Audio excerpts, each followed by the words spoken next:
How to configure transition effects? There are two ways. The first way is press menu button and select effect. This is the first way. And the second way is directly press effect button. Here we can choose a transition effect we like.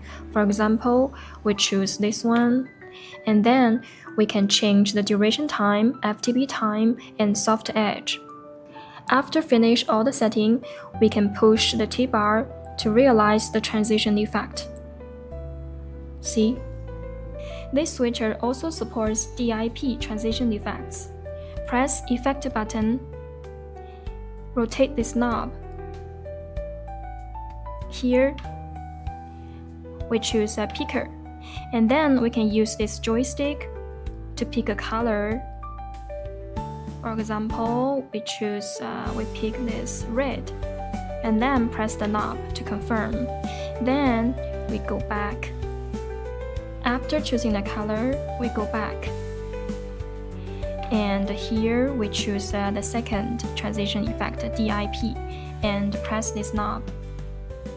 Then we push the T-bar and see it's already realized the DIP transition effects.